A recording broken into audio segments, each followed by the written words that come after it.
Hey there and welcome. Today we are diving into some of the smallest yet most powerful words in the entire English language, determiners. Seriously, think of them as the guiding stars for our nouns. They're the ones that give our words clarity and precision. Just imagine this for a second. You walk into a library, you go up to the librarian, and you just say, "I'd like book." They're just going to stare at you, right? Vague. But what if you say, "I'd like the book on grammar"? Suddenly everything is crystal clear. That one tiny word made all the difference. And that's the kind of magic we're going to get into today. So what are these things technically? Well, determiners are basically words that you pop in right before a noun to determine or limit what it means. I love this analogy. Think of them as traffic controllers for nouns. They stand there and tell us exactly which one we're talking about, or how many, or how much. They're the little signal that tells your brain, hey, a noun is coming. So here's how we're going to break this all down. First, we'll tackle what I'm calling the hiring problem. Basically, why nouns even need this kind of help.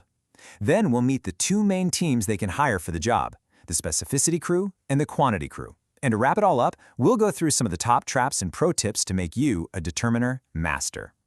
Okay, first up, the hiring problem. Let's really dig into why these little words are so dang essential and, what job they're actually being hired to do in our sentences. The core issue is this. Without a determiner, a word like dog is just a concept. It's an abstract idea of a dog floating around in your head. But the moment you say my dog or a dog or that dog, boom, you've just pulled that general idea down to earth and made it a specific reality we can actually talk about. That is their number one job. All right, let's meet our first team of candidates. This is the specificity crew. Their main gig? Answering the simple question, which one? These guys are all about pointing at things and getting rid of any confusion.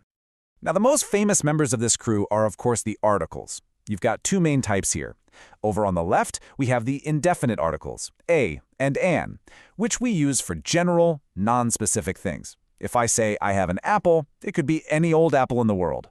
But on the right, you have the definite article, the, which points to a particular thing. If I say the apple is sweet, we both know exactly which apple I'm talking about. So, when do you actually use the? Well, you use it for things that are totally unique, right? There's only one, like the sun or the moon.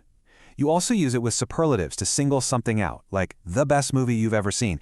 And it's used with ordinal numbers, like the first time or the second place. You see the pattern? It's all about signaling uniqueness and specificity. Also on the specificity crew are the demonstratives. And honestly, this is beautifully simple. This and these are for things that are right here, near you. That and those are for things that are over there, farther away. That's it. It's all about pointing things out based on where they are in relation to you. Okay, time to bring in our second team, the quantity crew.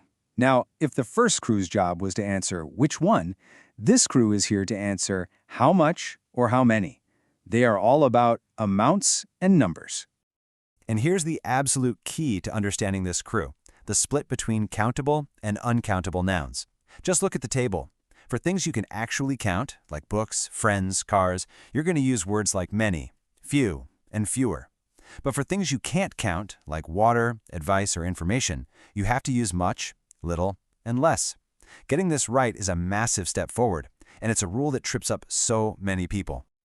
Now here's where it gets really interesting. A single letter can completely change the vibe of a sentence. For example, if you say you have a few friends, that feels positive, right? You have some. But if you just say you have few friends, that sounds kind of sad and negative, like you wish you had more. It's the exact same for a little versus little. It's all about the feeling, the connotation. And that brings us to one of the all-time great grammar debates, fewer versus less. But once you see the rule, it's actually pretty simple. You use fewer for things you can count, like cars. You use less for stuff you can't, like traffic, or say happiness. So you have fewer dollars, but less money. See the difference? All right, you've met the teams, you know what they do. Now it's time for a little on-the-job training. Let's look at some of the most common traps people fall into and the pro tips you need to avoid them. Here's a classic one. A lot of people might say the two first chapters, but the correct way is the first two chapters, and it makes perfect sense when you think about it. There can only be one first of anything, right? So the ordinal number, first, has to go before the cardinal number, 2. It's all about the logical sequence. And look who's back. Our old friends from the quantity crew, here to help us with the fewer versus less trap. You will hear less people all the time. I mean everywhere, even on the news. But since people are countable, the grammatically correct word is fewer. There are fewer people in the room. Oh, this one is sneaky.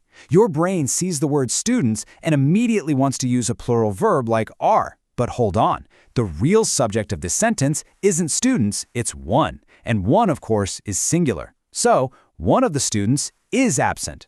The verb has to agree with one, not the noun that comes after it. So let's do a super quick recap with a little cheat sheet.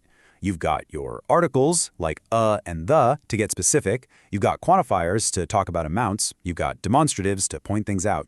And you have distributives, like each and every, to talk about members of a group one by one. These are your main toolkits for clarity.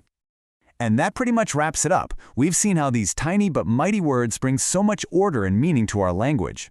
So I'll leave you with a final thought to chew on. Now that you've met the whole crew, if you were a noun looking to hire some help, which determiner do you think has the most important job on the team?